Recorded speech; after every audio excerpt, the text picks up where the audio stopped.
Hello students, in this video today we will discuss about the page number 61. Topic is allotropes form of carbon. This topic is of lesson number 4 carbon and its compound last in chemistry. So start कर लेते हैं. Carbon जो होता है वो different forms में nature में available है. For example carbon is of 2 types. ठीक है, 2 फॉर्म्स में अवेलेबल है. आप इसको इस तरह से समझ लीजिए. एक है डायमंड, दूसरा है ग्रेफाइट.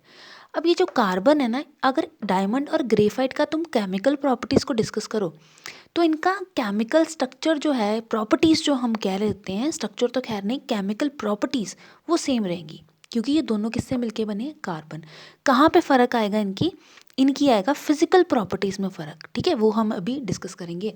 तो सबसे पहले कार्बन का हम देख लेते हैं स्ट्रक्चर कैसा होता है. ये होता है बेटा 3D स्ट्रक्चर, और दूसरी तरफ ये जो ग्रेफाइट का स्ट्रक्चर होता है ये होता है हेक्सागोनल एरे का.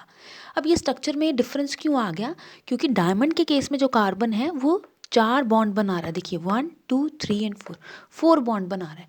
लेकिन ग्रेफाइट के केस में वो कितना है, वो एक कार्बन एटम फर्दर 3 बॉन्ड बना रहा है. ठीक है, तो वो 3 जगह से किसी दूसरे कार्बन एटम के साथ बाइंड हुआ पड़ा है.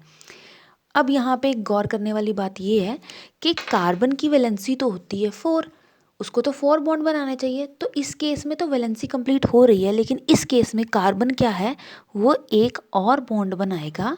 यानी कि उसके अगर वो 3 बॉन्ड बना रहा है तो 2 होंगे सिंगल और एक हो जाएगा डबल. तो ये बन गया ना, वैलेंसी कंप्लीट हो गई ना इसकी 1 2 3 एंड 4. तो यहाँ तक आई होप कि आपको क्लियर हो गया होगा. अब फिजिकल प्रॉपर्टीज़ इन दोनों की चेंज होंगी, लेकिन केमिकल प्रॉपर्टीज़ जो हैं वो सेम रहेंगी क्योंकि ये दोनों किससे मिल के बने हैं, कार्बन से. अब देखिए जो डायमंड होता है वो सबसे ज़्यादा दुनिया का हार्डेस्ट सब्सटेंस है. दूसरी तरफ जो ग्रेफाइट है वो क्या है, स्मूथ एंड स्लिपरी. आपकी पेंसिल्स में जो आगे निब होता है ये किससे बना होता है, ये ग्रेफाइट से बना होता है. एक तरफ डायमंड बहुत ही ज़्यादा कॉस्टली है, ठीक है, दूसरी तरफ जो ग्रेफाइट है वो बहुत ही ज़्यादा चीप है, तभी तो पेंसिल्स के सिक्कों में मिल रहा है वो. ठीक है, अब नेक्स्ट प्रॉपर्टी देखिए, ये जो हमारा डायमंड है वो बैड कंडक्टर ऑफ इलेक्ट्रिसिटी है.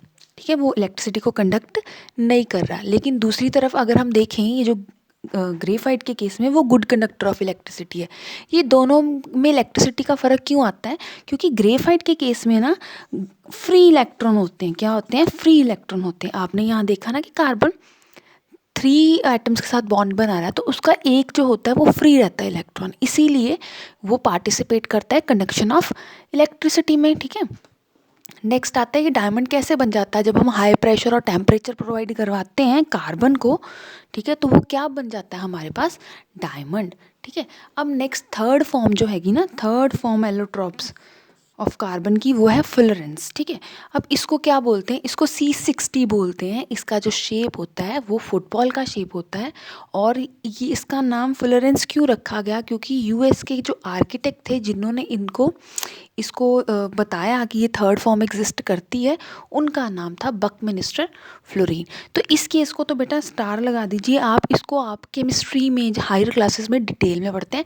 अभी के लिए आपको पेपर में अगर 1 मार्क का कोई क्वेश्चन आ जाए तो आपको आ सकता है डायमंड के ऊपर और ग्रेफाइट के ऊपर. हाँ, फ्लोरेंस के लिए आप याद रखिए कि वो C60 कार्बन का होता है और इसका फुटबॉल का शेप होता है. And you can take a screenshot now, ताकि आप जब भी पेज 61 पे पढ़ेंगे इन बातों को अगर आप रीड कर लेंगे पहले तो वो आपको ईजिली समझ आएगा. Thank you so much.